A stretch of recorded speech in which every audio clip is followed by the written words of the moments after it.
Welcome, here I've got Xiaomi Mi Mi X2S and I'm gonna show you how to use the camera promote at this device. So at first we have to tap on a camera button to open it, and for now we are in the standard photo mode. Let's change it by using this settings bar and just simply going to the left to Pro. Here we are. This mode gives us possibilities to choose some shooting parameters by ourselves. This is useful when we want to learn photographic skills or making experiments with photography. So let me start with this settings bar. Let's go from the right. The first one option here allows us to pick the lens. Now we are on the wide lens. We can change it to the tele. And this is how it works. Let's stay on the wide and move to the second button here, the exposure compensation. Here we can manage the light of our picture. By using this slider and going to the right, we can make our picture more bright. By going to the left, we can make it more dark. At the center we have 0 parameters, so there's no problem to go back to auto exposure compensation. Now let's move to the next one button, the ISO. Here we can control camera's sensitivity to light, and by using this slider we can make it less sensitive from 100. By going to the right we can make it more sensitive to 3 and 2000 of it, so this is really wide spectrum like this kind of camera. And of course, to go back to the auto ISO, we have to tap on this button from the left with A letter. Now let's move to the next one option here, the shutter speed.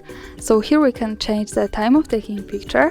We can make it shorter from 1 and 1000 of seconds, so this is really short time, and this should be better to objects, for example in move, to frozen them at the picture.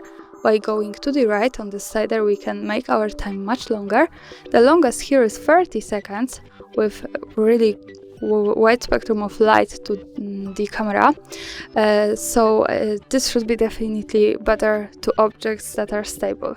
And to go back to the auto shutter speed we have to tap to the A letter button from the left, and here we are. And these two buttons together, shutter speed and the ISO, are kind of exposure compensation. So let me draw your attention again to this button. If you use shutter speed and the ISO together, the exposure compensation option here is locked. And also with these three buttons is connected really cool thing. Now let's move to the right corner to this button. When we pick it, we get access to more options about the camera we can manage. In the Pro mode we have the exposure verification button, so by just one tap and we can turn it on here. Also, if we don't need it, we can tap again to turn it off, but now let's stay on, turn it on, exposure verification. And now, as you can see, when we give to our camera too much light, it shows us these red signs to the areas that are overexposed. And the same thing happens when we give to our camera too less light, and we have these blue signs that shows us the areas that are underexposed. So this is really cool thing to check if our exposure verification, exposure compensation is correctly adjusted. Now let's stay on the settings on the auto and move to the next one button, the focusing. So here we can pick the focusing area like that by using the slider.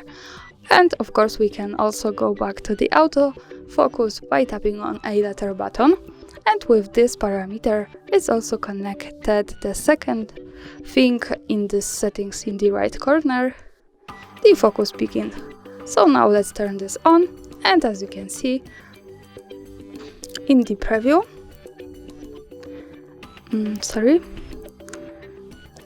I want to go back to the camera now.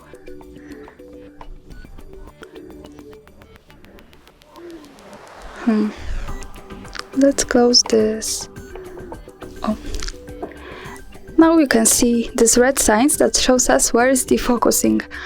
So this is how it works, and we can also check if our focusing is correctly adjusted. And of course we can turn this off here and go back to this view. And here the last one thing I want to show you on this settings bar is the white balance. So we can manage here the temperature of our picture. It depends also from the light we have in the area where we take a photo, so we can pick the tungsten light, daylight, white fluorescent light, cloudy light, and at the last one position we get access to the manual slider, and here we can adjust the white balance in Kelvin degrees. So by going to the left we can make our picture more blue, more cold. By going to the right we can make it more orange, more warm. And of course we can easily tap to the A letter button from the left to go back to auto white balance. And now let's tap on the center like that. Here we have this kind of ring, and this is the focusing and the exposure compensation measuring ring. So the white is focusing and the yellow is exposure compensation. As you can see, we can separate this to 2 points at our picture, or just go to this with these two parameters together. And also, now let's move to this button. We can separately adjust all of these settings to the auto, but we don't have to do this. If we manage all of this manually and want to go back to the auto, we have to just simply tap on this button, and now it asks us to reset all these parameters to their default values. So now we can start using this from the beginning.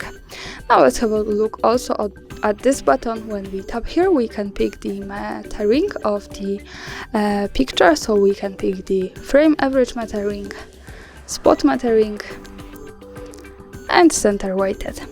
And also here we have one extra thing, this I letter button. When we tap here, we can read about all of these parameters. So you can learn in this also in your language, and I think this is really useful because we can learn from this. And now let me use the settings to take a picture. So maybe let me stay on this white balance, the focusing on the auto, the shutter speed here, ISO maybe here.